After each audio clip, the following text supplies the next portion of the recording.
कक्षा 10वीं के समस्त विद्यार्थियों को इस दिवस की प्रातः बेला का हार्दिक अभिवादन, सुप्रभात। आशा करता हूँ कि सारे विद्यार्थी अपने अपने घरों में कुशल पूर्वक से होंगे और वे अपने ज्ञान में उत्तरोत्तर वृद्धि करते जा रहे होंगे।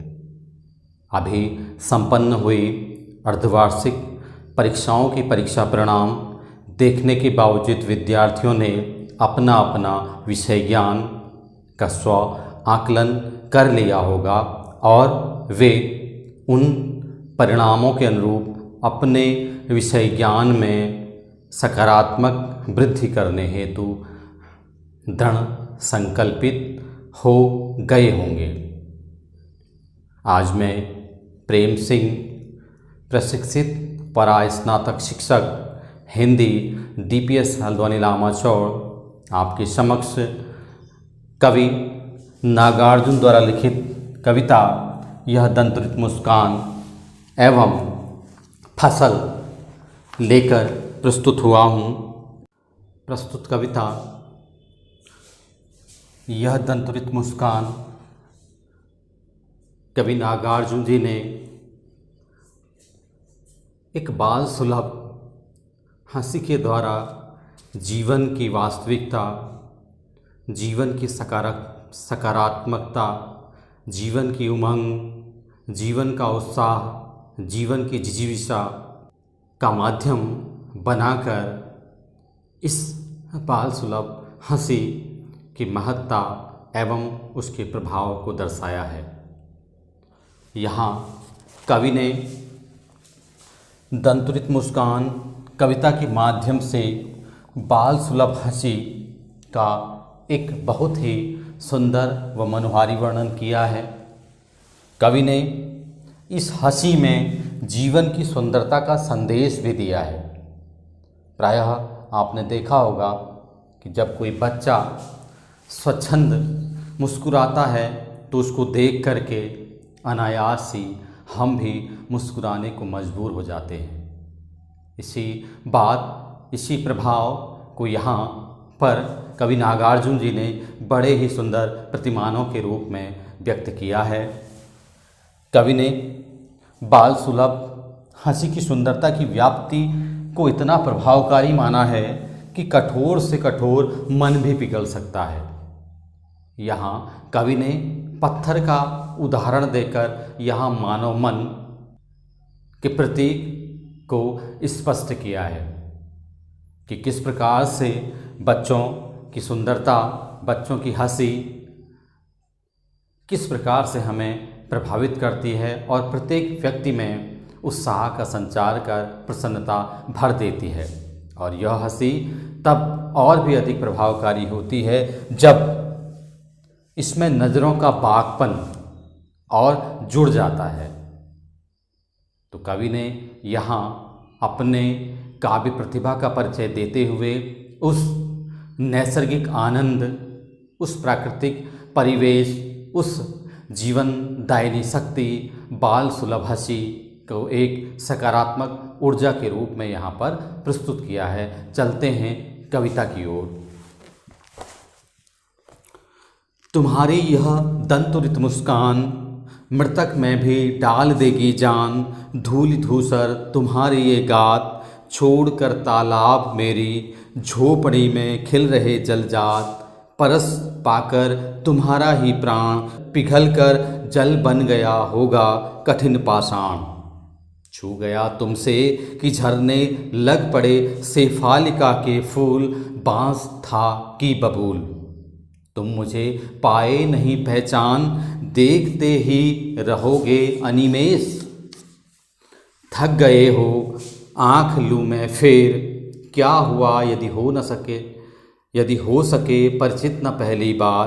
क्या हुआ यदि हो सके परिचित न पहली बार, यदि तुम्हारी मान माध्यम बनी होती आज। मैं न सकता देख, मैं न पाता जान, तुम्हारी यह दंतरित मुस्कान, धन्य तुम माँ भी तुम्हारी धन्य।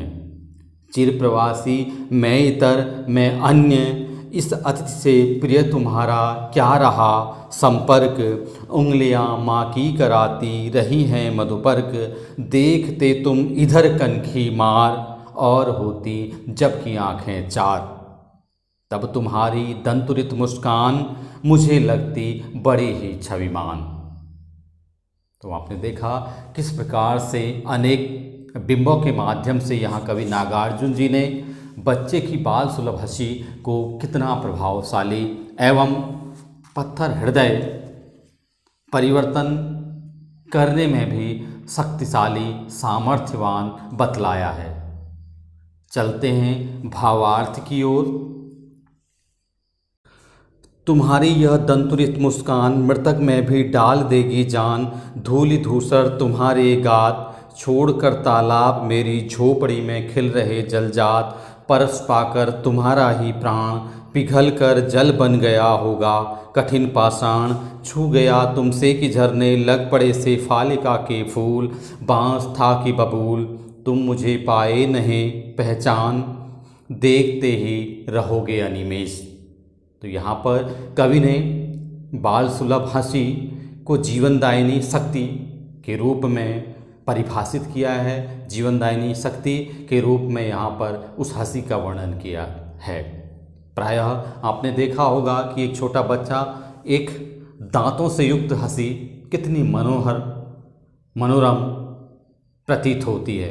कवि कहते हैं तुम्हारी यह दंतुरित मुस्कान है, छोटे बच्चे तुम्हारी यह दांतों से युक्त हंसी मुस्कान मृतक में भी डाल देगी जान। तुम्हारी यह दांतों से युक्त निश्चल हंसी ऐसी प्रतीत होती है कि यह किसी मृतक व्यक्ति को भी जीवित कर सकती है, अर्थात यह जिस पर प्रभाव न पड़े उसको भी प्रभावित कर सकती है। और प्रायः आप सभी लोग देखते हैं कि यह वास्तविकता है भी। बच्चे को हंसता देखकर प्रत्येक व्यक्ति मुस्कुराने लगता है। धूलि धूसर तुम्हारे गात, तुम्हारे धूलि धूसर तुम्हारे धूल मिट्टी से सने ये अंग प्रत्यंग ऐसे प्रतीत होते हैं, छोड़कर तालाब मेरी झोपड़ी में खिल रहे जलजात। ऐसा लगता है कि कोई कमल का फूल, जलजात कमल का फूल कीचड़ को छोड़ करके मेरी झोपड़ी में खिलने के लिए आ गया है। आपने देखा होगा कि जो कमल का फूल होता है वह भी कीचड़ में खिलता है और छोटे बच्चों के पांव हमेशा क्या है, धूल मिट्टी में सने रहते हैं। तो कह रहे हैं कि ऐसा प्रतीत हो रहा है कि तुम्हारे ये अंग देख करके, धूल से सने हुए ये अंग देख करके ऐसा प्रतीत होता है कि जैसे तालाब को छोड़ करके कमल का फूल मेरी झोपड़ी में खिलने के लिए आ गया हो। यहाँ पर उपमा की है, उपमा अलंकार। परस पाकर तुम्हारा ही प्राण, और तुम्हारे इस जीवनदायिनी हंसी का स्पर्श पाकर पिघलकर जन बन गया होगा कठिन पाषाण। यानी कि तुम्हारी उस जीवनदायिनी हंसी के प्रभाव से ही कठोर जो पत्थर है वह पिघलकर जल बन गया होगा। यानी कि जो जल भी है वह तुम्हारे हंसी का ही प्रभाव है जो पत्थर पर पड़ा है। यानी कि पत्थर हृदय वाले व्यक्ति को भी यह पिघलाने में समर्थ है। छू गया तुमसे कि झरने लग पड़े शेफालिका के फूल। कवि पुनः यहाँ पर कहते हैं कि जैसे ही मैंने तुम्हें छुआ, जैसे ही मैंने तुम्हें छुआ तो मुझे ऐसा प्रतीत हुआ कि मेरे ऊपर सफ़ेद व लाल रंग के हल्के हल्के शेफालिका के फूल बरसने लगे हैं, मेरे ऊपर फूलों की वर्षा होने लगी है। आपने देखा होगा कि आप जब किसी छोटे शिशु को स्पर्श करते हैं तो उसका स्पर्श बहुत ही क्या होता है, कोमल होता है और हृदय स्पर्शी होता है। तो वही यहाँ पर कवि ने बताया है कि मुझे लगता है कि जैसे ही मैंने तुम्हारा स्पर्श किया मुझे लगने लगा कि मेरे ऊपर असंख्य शेफालिका के फूल बरसने लगे हों, उनकी वर्षा होने लगी है। बांस था कि बबूल, बांस यहाँ पर कोमलता का प्रतीक है और बबूल यहाँ पर कठोरता का प्रतीक है। या बांस यहाँ पर प्रेम का प्रतीक, बबूल यहाँ पर कठिनता या जटिलता या अप्रियता का प्रतीक है। वह कह रहे हैं कि मैं चाहे बांस था या बबूल था, मैं प्रिय था या अप्रिय था, ऐसा कि कोई भी भेद आपने नहीं किया। तुम मुझे पाए नहीं पहचान, तुमने मुझे बिल्कुल भी नहीं पहचाना कि मैं कठोर हृदय था या मैं कोमल हृदय था। देखते ही रहोगे अनिमेष, तुमने मुझे देखते ही अपनी हंसी मुझे दिखानी प्रारंभ कर दी। अब क्या तुम मुझे देखते ही रहोगे अनिमेष, एक टक अनिमेष बिना पलक झुकाए। आपने देखा होगा बच्चा जब किसी को देखता है तो कभी भी पलक नहीं झुकाता है, तो वह कह रहे हैं क्या तुम यूं ही मुझे बिना पलक झुकाए अपलक देखते रहोगे। थक गए हो आंख लूं मैं फेर, मुझे लगता है कि तुम देखते देखते अब थक गए हो, तुम अपनी आंख फेरोगे नहीं, इसलिए मैं तुमको जो है मैं अब स्वयं अपनी आंख फेर लेता हूँ, जिससे तुम्हें क्या मिल जाए, विश्राम मिल जाए, तुम थके ना रह सको। तो आपने देखा कि किस प्रकार से कविता में अनेक बिंबों के माध्यम से कवि ने बाल सुलभ हंसी का वर्णन किया है। काव्य सौंदर्य का भाव सौंदर्य, कवि ने साहित्यिक और कलात्मक शब्दावली का प्रयोग किया है, बच्चों के निर्मल जीवन का यथार्थ चित्रण किया है, बच्चों की हंसी को निश्चल व जीवनदायिनी शक्ति का प्रतीक बतलाया है। शिल्प सौंदर्य, भाषा सरल प्रभावपूर्ण, अलंकार अनुप्रास उपमा रूपक, गुण माधुर्य रस श्रृंगार रस,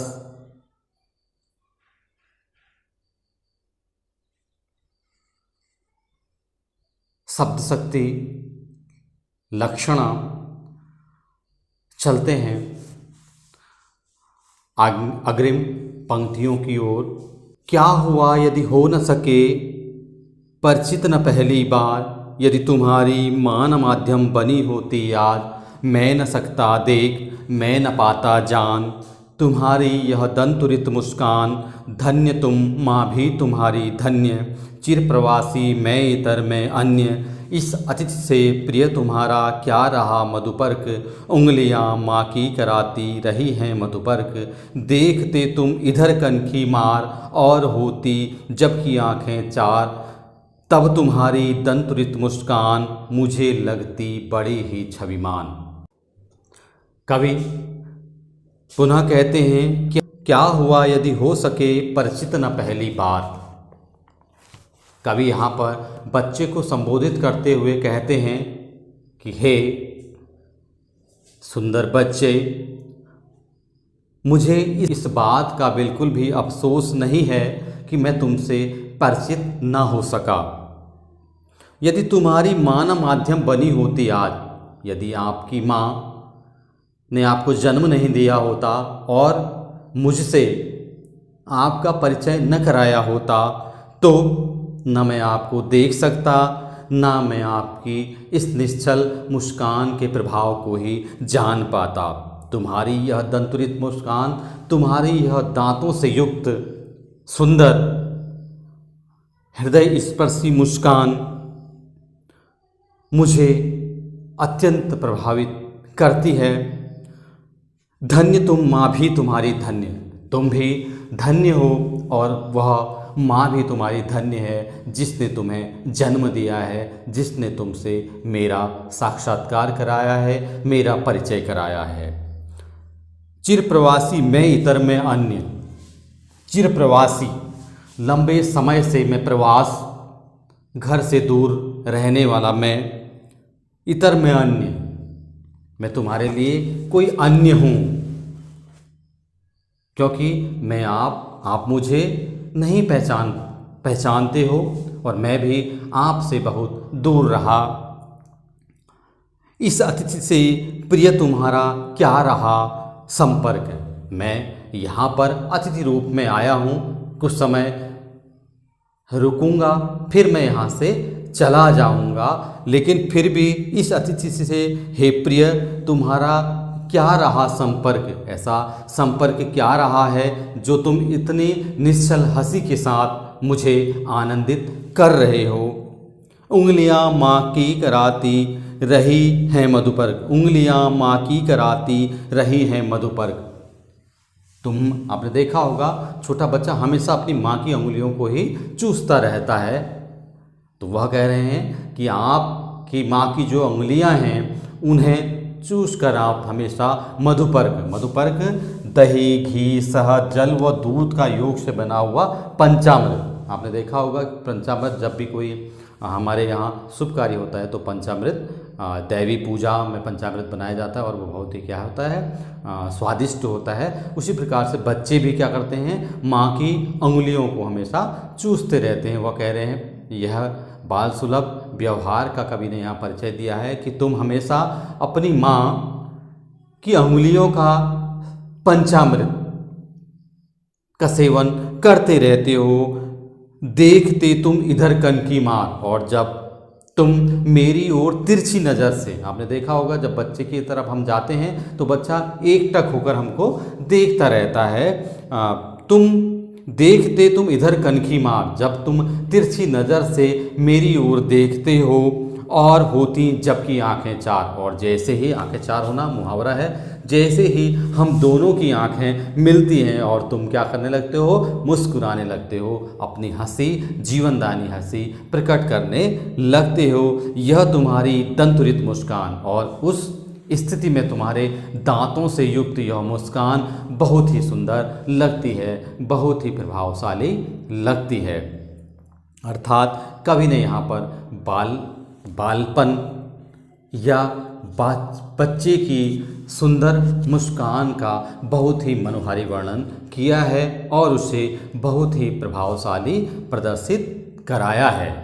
वास्तव में प्रायः हम सभी यह अक्सर देखते आते हैं, लेकिन इस बात को हम कभी भी प्रकट नहीं कर पाते। लेकिन कवि ने यहाँ पर अपने काव्य प्रतिभा के द्वारा हम सभी के सम्मुख इस आनंद को क्या किया है, प्रदर्शित कर हमें इस आनंद का एक सुअवसर प्रदान किया है। काव्य सौंदर्य, यहाँ पर कवि ने बाल्यावस्था के मनोभावों का बड़ा सुंदर वर्णन किया है। कवि ने यहाँ तिरछी नज़र से देखते हुए बच्चे की सुंदर मुस्कान का भी सुंदर वर्णन किया है। भाषा सरल, यश, वात्सल्य रस, अलंकार, उपमा, अनुप्रास, गुण, माधुर्य, शब्द शक्ति, लक्षणा, छंद, स्वच्छंद कविता। तो इस प्रकार से मैं आशा करता हूँ कि सारे विद्यार्थी इन काव्य पंक्तियों के भावार्थ समझ गए होंगे। चलते हैं प्रश्नाभ्यास की ओर। बच्चे की दंतुरित मुस्कान का कवि के मन पर क्या प्रभाव पड़ता है? बच्चे की दंतुरित मुस्कान का कवि के मन पर यह प्रभाव पड़ता है कि उसका मृतप्राय मन जागृत हो उठता है। इसीलिए कवि ने यहाँ पर कहा है, तुम्हारी यह दंतुरित मुस्कान मृतक में भी डाल देगी जान। अर्थात तुम्हारी यह हंसी इतनी प्रभावशाली है कि वह निराश व्यक्ति में भी आशा का संकेत दे सकती है, आशा जागृत करने वाली है। बच्चे की मुस्कान और एक बड़े व्यक्ति की मुस्कान में क्या अंतर है? बच्चे की मुस्कान निर्मल और अर्थहीन होती है। बड़े व्यक्ति की मुस्कान का कोई ना कोई अर्थ होता है। बड़े व्यक्ति की मुस्कान व्यंग्यपूर्ण भी हो सकती है, उसमें क्रूरता, द्व्यर्थ कुछ भी होना संभव है। लेकिन बच्चे की हंसी निश्चल, निस्वार्थ होती है, जबकि एक बड़े व्यक्ति की हंसी स्वार्थ एवं किसी न किसी इच्छा पूर्ति के अनुरूप होती है। प्रश्न नंबर 3, कवि ने बच्चे की मुस्कान के सौंदर्य को किन किन बिंबों के माध्यम से व्यक्त किया है? कवि ने बच्चे की मुस्कान के सौंदर्य को तालाब में खिल रहे कमल और शेफालिका के फूल जैसे बिंबों के माध्यम से व्यक्त किया है। भाव स्पष्ट कीजिए। क छोड़कर तालाब मेरी झोपड़ी में खिल रहे जलजात। इन पंक्तियों के माध्यम से कवि यह कहना चाहता है कि मुझे तुम्हारे धूल से सने हुए अंग प्रत्यंग ऐसे प्रतीत होते हैं कि जैसे कोई कमल का पौधा, कमल का पुष्प तालाब छोड़कर मेरी झोपड़ी में खिलने के लिए आ गया हो। पंक्ति ख, छू गया तुमसे कि झरने लग पड़े शेफालिका के फूल, बांस था की बबूल। इन पंक्तियों के माध्यम से कवि यह कहना चाहता है कि मैंने जैसे ही तुम्हारा स्पर्श किया तो मुझे ऐसा प्रतीत हुआ कि मेरे ऊपर असंख्य शेफालिकाओं के फूलों की वर्षा होने लगी, अर्थात मेरा शरीर आनंद से सराबोर हो गया। तुमने मेरे व्यवहार का कोई भी भेद नहीं किया कि मैं कठोर हूं या कोमल हूं। आपने मुझे स्पर्श के प्रभाव से ऐसा आनंदित किया कि मैं गदगद हो गया, जैसे कि शेफालिका के फूलों ने मुझे स्पर्श कर दिया हो। इस प्रकार से यहाँ कवि ने बच्चे के स्पर्श, बच्चे के शारीरिक स्वास्थ्य, बच्चों के शारीरिक स्पर्श के महत्व, स्पर्श के प्रभाव को प्रकट किया है, उसकी कोमलता को भी यहाँ व्यक्त करने का प्रयास किया है। चलते हैं कवि की दूसरी कविता फसल की ओर। कवि नागार्जुन जी ने एक ओर दंतुरित मुस्कान के द्वारा बाल सुलभ हंसी के प्रभाव का वर्णन किया है, वहीं दूसरी ओर कविता में दूसरी ओर फसल कविता के माध्यम से कवि नागार्जुन ने प्राकृतिक तत्वों, फसल की लहलहाहट के प्रभाव एवं प्रकृति और मनुष्य की सहयोग से सृजन की संभावना को प्रकट किया है। यहाँ कवि ने फसल उगने में सहायक तत्वों, मानव परिश्रम, जल, सूर्य का प्रकाश, मिट्टी के प्रभाव का भी वर्णन किया है। चलते हैं कविता वाचन की ओर। चलते हैं वाचन व भावार्थ की ओर। एक के नहीं, दो के नहीं, ढेर सारी नदियों के पानी का जादू। एक के नहीं, दो के नहीं, लाख लाख कोटि कोटि हाथों के स्पर्श की गरिमा। एक की नहीं, दो की नहीं, हजार हजार खेतों की मिट्टी का गुणधर्म फसल क्या है। और कुछ नहीं है वह, नदियों के पानी का जादू है वह, हाथों के स्पर्श की महिमा है, भूरी काली संदली मिट्टी का गुणधर्म है, रूपांतर है सूरज की किरणों का, सिमटा हुआ संकोच है हवा की थिरकन का। यहाँ कवि ने फसल उगाने में फसल उगने में जिन जिन तत्वों की आवश्यकता होती है उन पर प्रकाश डाला है। कवि कहते हैं एक के नहीं, दो के नहीं। सर्वप्रथम कवि प्रश्न करते हैं कि फसल क्या है, फिर स्वतः ही बतलाते हैं कि फसल एक के नहीं, दो के नहीं, ढेर सारी नदियों के पानी का जादू है। फसल किसी एक के नहीं, किसी दो के नहीं, बल्कि ढेर सारी नदियों के पानी का जादू है।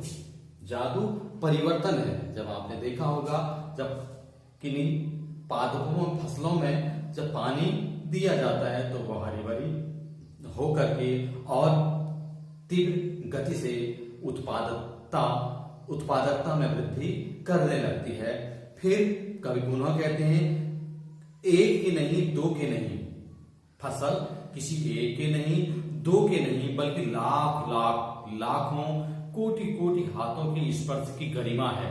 अर्थात लाखों करोड़ों हाथों परिश्रमी किसानों, हाथों परिश्रमी किसानों के स्पर्श का क्या है, सकारात्मक प्रभाव है फसल। आपने देखा होगा फसल को किसान लोग अपने परिश्रम से उगाते हैं। एक की नहीं, दो की नहीं, हजार हजार खेतों की मिट्टी का गुणधर्म। कवि पुनः कहते हैं कि फसल किसी एक नहीं, कि कोई दो नहीं, बल्कि हजारों हजार खेतों की मिट्टी, अनेक प्रकार की खेतों की मिट्टी का क्या है, गुणधर्म है। गुणधर्म प्रभाव, उत्पादन प्रभाव। आपने देखा होगा अनेक प्रकार की मिट्टियां होती हैं, किसी में जो है हर मिट्टियों में अलग अलग प्रकार की फसलें उगाई जाती हैं। आपने देखा होगा काली मिट्टी प्रायः कपास के लिए, लाल मिट्टी आपके जो भी दलहनी फसलें होती हैं उन्हें। इस प्रकार से अलग अलग प्रकार की मिट्टी, जो रेतीली मिट्टी है वो जो है मूंगफली, इस प्रकार की फसलों को उगाने में सहायक होती हैं। यही बात कवि ने यहाँ पर बताई है। फसल क्या है? कवि पुनः कहते हैं फसल क्या है? वे फिर उत्तर भी देते हैं कि फसल और तो कुछ नहीं, वो नदियों के पानी का जादू है। वो और कुछ नहीं बल्कि नदियों के पानी का परिवर्तन है, साथ ही हाथों की स्पर्श की महिमा है। और वह फसल जो है हाथों के किसान लोगों के परिश्रम के हाथों का क्या है, अत्यधिक सकारात्मक प्रभाव है। यदि किसान मेहनत करते हैं तभी फसल उगाई जाती है। भूरी काली संदली मिट्टी का गुणधर्म है, और जो फसल है वह भूरी काली संदली अनेक प्रकार की मिट्टियों का गुणधर्म है कि जिस मिट्टी में जो फसल होती है वह फसल उसी मिट्टी में उगाई जा सकती है। रूपांतर है सूरज की किरणों का। कवि पुनः कहते हैं जो फसल है वो सूरज की किरणों का परिवर्तन है। आपने देखा होगा जब सूर्य की किरणें फसलों पर पड़ती हैं तो वह पक जाती हैं, और जहां पर फसल पर सूर्य की किरणें नहीं पड़ती हैं तो वो फसल पूरी तरह पक नहीं पाती है और न उनमें दाना ही हो पाता है। रूपांतर है सूरज की किरणों का, अर्थात जो फसल है वो सूरज की किरणों का परिवर्तन है। सिमटा हुआ संकोच है हवा की थिरकन का। सिमटा हुआ एक सीमित दायरे में हवा का धीरे धीरे बहना, धीरे धीरे थिरकना। आपने देखा होगा हल्के नृत्य को थिरकना कहते हैं। तो हवा जब धीरे धीरे हवा चलती है तो उससे जो फसल क्या होती है, परिपूर्ण होती है, परिपुष्ट होती है। तो यहाँ पर कवि कहते हैं कि सिमटी हुई एक सीमित दायरे में चलने वाली हल्की हल्की हवा का नृत्य भी फसल की उत्पादकता बढ़ाने में सहायक है।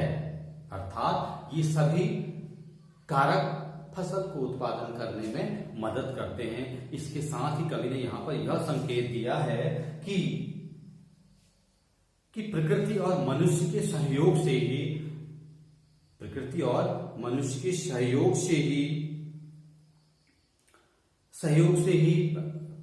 मनुष्य और प्रकृति के सहयोग से ही सृष्टि का सृजन किया जा सकता है। आपने देखा होगा हम कोई भी कार्य बिना प्रकृति के सहयोग से नहीं कर सकते हैं। आप भवन निर्माण ले लीजिए, कोई भी कार्य है, अगर आपको जीवन जीना है तो आपको ऑक्सीजन चाहिए, खाना खाना है तो आपको फल या खाद्य पदार्थ चाहिए जो हमें प्राकृतिक तत्वों से ही मिल सकते हैं। तो यहाँ पर यह कविता के माध्यम से, इस कविता के माध्यम से कवि ने फसल, परिश्रमी लोगों, किसानों के महत्व, नदी, सूरज की किरणों, हवा के प्रभाव को दिखाकर फसल की पहचान कराई है और यह संकेत दिया है कि मनुष्य प्रकृति के संयोग से ही सृजन करने में सक्षम होता है। चलते हैं प्रश्न अभ्यास की ओर। कवि के अनुसार फसल क्या है? कवि के अनुसार फसल नदियों के पानी का जादू, हाथों के स्पर्श की महिमा, भूरी काली सदली मिट्टी का गुणधर्म, सूरज की किरणों का रूपांतर और हवा की थिरकन का संकोच है। यह सभी फसल है। कविता में फसल उपजाने के लिए आवश्यक तत्वों की बात कही गई है। वे आवश्यक तत्व कौन कौन से हैं? आप सभी जानते हैं फसल उगाने में जिन आवश्यक तत्वों की आवश्यकता पड़ती है वे आवश्यक तत्व हैं पानी, मिट्टी, सूरज की किरणें, हवा, लोगों के हाथों का स्पर्श अर्थात किसानों का परिश्रम। प्रश्न नंबर 3, फसल को हाथों के स्पर्श की गरिमा और महिमा कहकर कवि क्या व्यक्त करना चाहता है? फसल को हाथों के स्पर्श की गरिमा और महिमा कहकर कवि किसान के परिश्रम का महत्व स्पष्ट करना चाहता है। वह बतलाना चाहता है कि यदि किसान परिश्रम न करे तो फसल नहीं उगाई जा सकती है। भाव स्पष्ट कीजिए। क, रूपांतर है सूरज की किरणों का, सिमटा हुआ संकोच है हवा की थिरकन का। इन पंक्तियों के माध्यम से कवि यह कहना चाहते हैं कि जो फसल है वह सूरज की किरणों का क्या है? परिवर्तन है। यदि सूर्य की किरणें फसल पर पड़ती हैं तभी वह फसल पक करके तैयार होती है। सिमटा हुआ संकोच है हवा की थिरकन का, और जो मंद मंद वायु फसल के ऊपर लहलहाती है, फसल के ऊपर बहती है, वह ही उसे परिपूर्णता देती है, पुष्टि प्रदान करती है। अर्थात फसल सूरज की किरणों और हवा की थिरकन का ही एक सही संवर्धित रूप है, जिसके बिना फसल की परिपूर्णता असंभव है। आशा करता हूं कि सारे विद्यार्थी इन प्रश्नों के उत्तरों को अपनी उत्तर पुस्तिका में लिखने हेतु समर्थ हो चुके होंगे। इसी आशा से एक बार पुनः आप सभी का धन्यवाद।